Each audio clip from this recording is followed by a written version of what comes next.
So I'm getting more well known for my career astrology reports and readings, but I found these last few months I've also been doing other types of readings.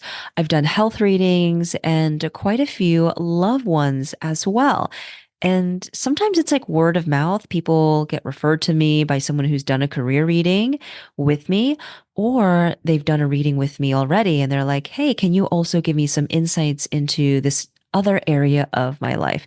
And so today I'm going to be sharing a couple different placements you can look at to understand your ideal partner, the type of person that you're really attracted to, but know that this is beyond a romantic partner.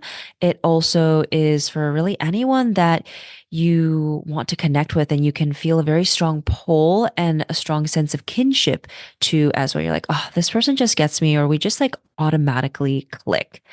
And this could be like friendships, it could be coworkers, doesn't have to be romantic. So I want to open it up, expand this these insights. Also, a co-founder if you're looking to start a business. So make sure that you have your birth chart in front of you. If you don't have it, you can go to my website, yoursaturn.com, and get your free career astrology report. In your free career astrology report, you have 3 pages if you're looking at the PDF. The first page is 3 paragraphs, a bit of a summary of who you are, your characteristics, challenges, opportunities, as well as ideal jobs. The second page is your chart properties, so your specific astrological placements. And then the third page is your birth chart in wheel form. And for this first placement, we want to look at the descendant. So the descendant is opposite of your rising sign. So very easily you can look at your chart properties and you can see your rising is in Gemini or your rising is in Leo.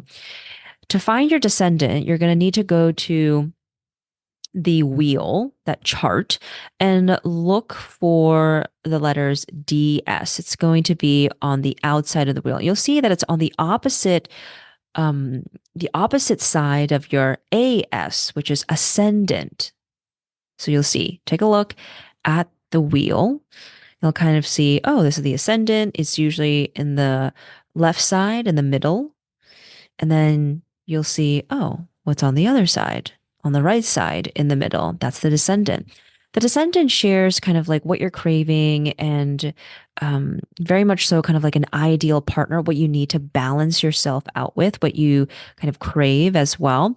So in the example of your rising is in Gemini, that means your descendant is in Sagittarius. You're looking for someone who at times can be very philosophical. They also are quite comedic. They're funny, the life of the party, but can also have some pretty serious conversations as well.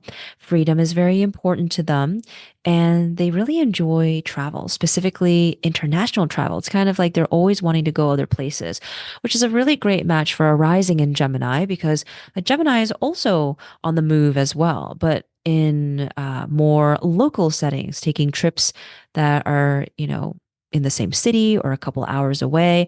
And so the Sagittarius descendant, so if you find someone with Sagittarius qualities, they are going to be very expansive. So as I go over these 3 placements that I think are going to be very helpful, I want you to keep in mind that it's never about one sign of like, oh, someone said I'm like, I would get along with Aries. It's really about a couple different things blending together. And I'm just choosing 3 things that I think that are very helpful. But really, when you look at your chart holistically, there's a lot of different elements that come into play. And when I'm saying like, oh, you should look for like a Sagittarius, for the descendant, I would say it's someone who's a sun, moon, or rising in that sign. That'll be very helpful. That would be a good match. And then the second one is going to be your moon sign. So if you look at your chart properties, you'll be able to see like, okay, my moon is in Aquarius. And then your moon sign is your emotional world, your inner world. It's a part of you that you don't share with a lot of other people. It's also how you self-soothe, how you process emotions, how you connect with your inner child as well. This is about emotional connection and how well that person like really deeply sees you and understands you. So when you are looking at someone who shares the same moon sign, they can really be very similar in their internal ways of moving through the world and understanding themselves. In the example of a moon in Aquarius, this person sometimes has a difficult time processing their emotions. They are usually quite well spoken. It is an air sign. They're always thinking, thinking, thinking, spending most of their time in their minds, and they can explain a lot of complex subjects, but it's very hard for them to explain how they are feeling. They get a little bit tongue-tied. They're also like the antisocial social sign. All air signs are quite social, but Aquariuses, they really need time alone to recharge. And so when somebody understands your moon placement, that just makes you feel even more safe and supported. And when you're looking for someone who understands your moon sign, they could have a sun, moon, or rising in the same sign as you. So, as an example, they could be an Aquarian sun or an Aquarius rising. The last thing I'm going to share is your Venus placement. Venus is the sign of love, also how you approach money, your values, how you can activate your magnetism, as well as some of your natural talents and what you gravitate towards in people. And my example for this one is a Venus in Aries. So people come to you because they like that you have that starting energy. You like to kind of get the ball rolling. There's no problem in starting projects, taking the lead. Aries is a cardinal sign. It starts the zodiac, the calendar year. And so it takes charge. It takes the lead. It's a visionary. It's like, hey, I have this idea. Like, come with me. It is also one that might have a bit of a strong emotions. And so, someone who is an Aries, they will need to probably exercise a lot, maybe do HIIT workouts, run, cycle. They have a lot of creative energy that they need to expend. And if they don't expend it, it may come out in frustration or anger. So you can start to see some of these characteristics. And when you're looking at a Venus in Aries, this person that you're looking, like, let's say you have your Venus in Aries, that means you're looking for a sun, moon, or rising in Aries because you're attracted to a bit of like that volatile side of Aries that they have a very take charge attitude.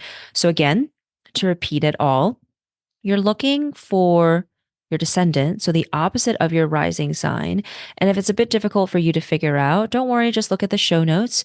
I will give you the opposite of the signs and also a way to decipher the symbols. Sometimes the symbols can be confusing and some of them look very similar. And then you're going to be looking at your moon sign and then your Venus sign. And a combination of these signs and their characteristics in a person in their own sun, moon, and rising is going to be ideal. So, to wrap it all up, I'll share this example. Let's say the rising is in Gemini, the moon is in Aquarius, and the Venus is in Aries. So, this is a person's profile. What I would say is you're looking for someone who has characteristics that are Sagittarius, Aquarius, and Aries. And this can be represented in their sun, moon, and rising. Sometimes when it shares like the same element, that's also recommended as well. And so for this person, it would be fire and air because Sagittarius and Aries are fire signs and Aquarius is an air sign. So this person is looking for someone who fits this type of profile. They take the lead. They don't have a problem in starting things. They're also quite passionate, adventurous. Freedom is very important to them. They are a deep thinker. They're ever curious and they really enjoy like mental stimulation and having very deep conversations across a wide range of subjects. At times, this person may have a difficulty in explaining exactly how they feel, but they have a willingness to explore that part of themselves and to learn more about how to share their needs, their wants, and desires. So that would be a little bit of an ideal profile. Now, reminder, there are other elements of a chart that kind of can shift and change what this profile may look like, but I found the descendant, the moon, and the Venus to be really wonderful starting points. So curious to know what you think. And as you kind of look up your placements and how they would share some more insights into an ideal romantic partner or best friend, co founder, colleague, let me know. I would be very curious about how this lands with you. And if you enjoy this kind of like sample mini reading. Anyways, if you're listening to this episode, make sure that you do something today that really fills your heart up and send some loving energy to someone who may need it.